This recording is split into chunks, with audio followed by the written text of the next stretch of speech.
ভাই এই জমি তো আপনার নামে নাই। কি কোন ভাই আমার নামে নাই? এই জমি তো আমার, আপনি একটু কাগজগুলা দেখেন ভালো করে। ভাই আমি ভালোভাবেই দেখছি, এই জমি তো অপুর নামে। অপু কি হয় আপনার? ভাই কি কইতাছেন জায়গা অপুর নামে? এটা তো আমার বাপের বিড়া, বাপের থেকে আমরা দুই ভাই পাইছি, জায়গা থাকবো আমার নামে আর অপুর নামে। এই জমিতে আপনার কোনো অংশ নাই, এই পুরা জমি অপুর নামে। কি কইতাছেন ভাই আপনি এসব?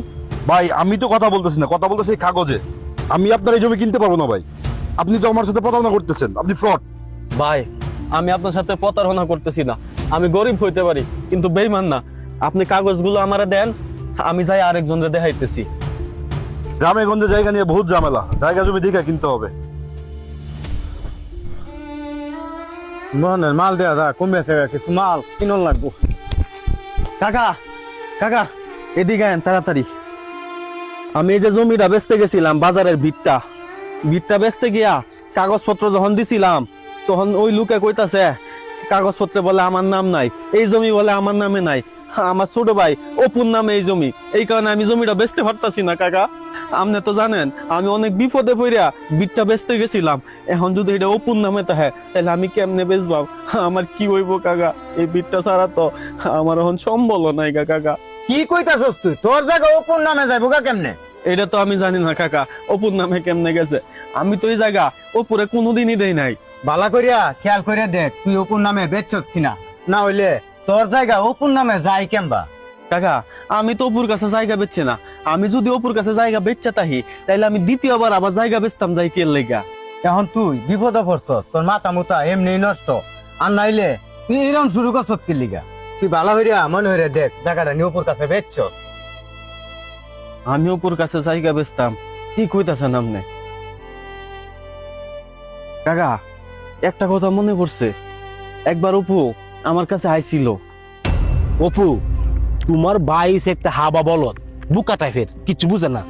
তোমাদের জায়গা সম্পত্তি আছে বর্তমানে রাস্তার লগে জায়গা 8 লাখ 10 লাখ শতাংশ। তুমি ইচ্ছা করলে এগুলা সিস্টেম করে আনতার বাড়ি কিচ্ছু বুঝবো। ভাই আমি যে এর সাথে প্রতারণা করম জায়গা নিয়ে, হ্যাঁ কি তো বুঝতো না। আরে বেটা, তুমি একটা শিক্ষিত ছেলে, তোমার ভাই একটা বুকা টাইপের বেকল, এ কি তো কাগজের মাঠ পড়ছা আরো আসিস বুঝবো। ভাই আপনার কথা সবই বুঝলাম, কিন্তু ওর কাছ থেকে তো আমি জায়গাটা নিমু, জায়গা নিলে তো সাক্ষর টাকা লাগবো, এটা কেমনে নিবো? আরে মিয়া তুমি যে কি কও, হে হলো মূর্খ শুক্র মানুষ, কোনো সই টই দিতে পারে না। আদম সুমারির গণনার কথা কইয়া হ্যাঁ একটা টিপস লইলাম, কোনো সমস্যা নাই। ভাই আপনি বালা একটা বুদ্ধি দিছুন, আমি আজকে গেও এবারই কাগজপত্র রেডি করিয়া ওর কাছে যাইম। মানে আমাদের একটু কেল টেল দেখো, আমি তোমার এত কিছু গুছাই আইতাছি, বুঝছো নি? আরে ভাই কি কোন, আপনার দিকে খেয়াল না রাখতে খেয়াল রাখবাম কার দিকে? আগে জায়গাটা বের করি, সিস্টেম করে আমরা আমি একটা ভালবাসি করবাম, আমি বাড়ির দিয়ে ব্যবস্থা করি। আচ্ছা আসসালামু আলাইকুম। এইবার লাগছে ফেস। সময় যাইতাছে কিন্তু কচু বড় হইতাছে না, এই কবে বেচবাম এটি? ভাই আমি আইছিলাম তোমার কাছে একটা দরকারে। কি দরকারে? তোরা তো কি এর কাগজ এগুলা? ভাই দেড়শো আদম সময় শুরু হয়েছে, আর আমরা একটা লোক আছে, এটার হিসাবের দায়িত্ব আমার উপরে পড়ছে। আর আমি তো শিক্ষিত লোক, লেখাপড়া করছি, দায়িত্বটা আমারই দিছি।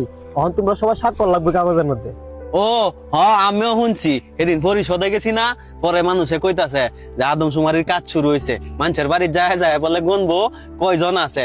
তা আমরা বাড়ির তো মনে হচ্ছে যে কয়জন 12-13 জন হইব। হ্যাঁ তাইলে এক কাম হর, তখন যে কইতাছ স্বাক্ষর লাগবো, আমি তো পড়ালেখা করছি না, স্বাক্ষর দেম কেমনে?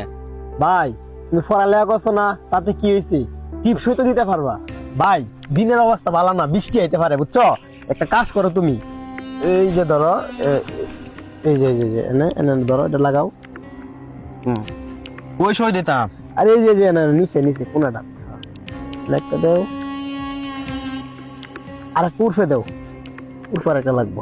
দুইটা হেঁটে লাগে, আগে একটা লাগতো না, এবার দুইটা নিতে আছে। হ্যাঁ ঠিক আছে, তা ভাই তাহলে তাও তুমি কাজ করো, আমি বাড়ির যাই। হ্যাঁ দেখছস ভাই, আজকে তোরে শিক্ষিত বানাইছি দেখিয়া তোর কত মূল্য। সরকারি কামের দায়িত্ব তোর উপরে দেয়। ভাই তাহলে আমি যাইগা, আমার অনেক কাজ বাকি আছে বুঝছো। এই কাগজপত্র এগুলো রেডি করে জমা দিতে হইব বুঝছো। যাইগা আইসো, আয়া পড়ো বাড়ি। আচ্ছা তুই যা, আমি এমন কত কাম শেষ করিয়া বাড়িতে আইতাছি। কচুটি যে কবে উঠাইয়াম কবে বেচবাম, তবে একটা কামের কাম করছি, ছোট ভাইটারে পড়ালেখা করাইছি, শিক্ষিত বানাইছি। তাই হোক, কামের কাম একটা করছি। ভাইটা আমার মূর্খ হতে কোনো কিছু বুঝছে না, সম্পত্তি আমি ঠিক মতো লেখা লয়ে গেছি। এখন পুরো সম্পত্তির মালিক আমি একলা যাই বাড়ি যাই। হ এখন বুঝছি তে কারবারটা হে সময় হয়েছে। অপু তোর টিপসই নিয়া জায়গাটা হ্যান নামে কইরা নিছি। কি কইতাছেন কাকা? তাহলে আমার ভাই আমার লোক এত বড় বেইমানি করলো? কাকা আপনি তো জানেন আমি নিজে পড়ালেখা করছি না, কাম কাজ কইরা হ্যাঁ পড়ালেখা করাইছি। আর আজকে হ্যাঁ শিক্ষিত হইয়া আমার মূর্খতার সুযোগ লইয়া আমার থেকে আমার জমিটা লয়ে গেছে গা কাকা। এত বড় প্রতারণা হ্যাঁ আমার লোকে করতে পারলো কাকা? এখন তুই আমার সামনে কান লই কি হইব? জায়গা তো লয়ে গেছে গা। তুই এখন কান্দাকাটি করিস না, হ্যাঁ হাতে আইলে হ্যাঁ লইয়া বইয়া জিনিসটা দেখবা মানে। হ্যাঁ লগে আর বইয়া দেখলে কি লাভ হইব কাকা? হ্যাঁ আমার আপন ভাই হয়ে যদি আমার লগে এত বড় বেইমানি করতে পারে।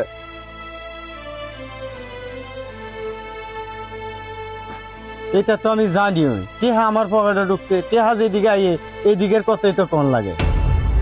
আজকে আমি বুঝছি মূর্খে যে কত জ্বালা, না পারি লিখতে না পারি পড়তে। আমার এই মূর্খতার সুযোগ লইয়া আজকে আমার আপন ভাই আমারে টগাইলো, আমার জমি লেখকে নিয়ে গেল। এখন আমি বুঝতে পারছি লেহা পড়া যে অমূল্য রতন। তবে আমি মূর্খ হইয়া টগলেও আমার ফুলাফানেরে টক দিয়ে দিতাম না।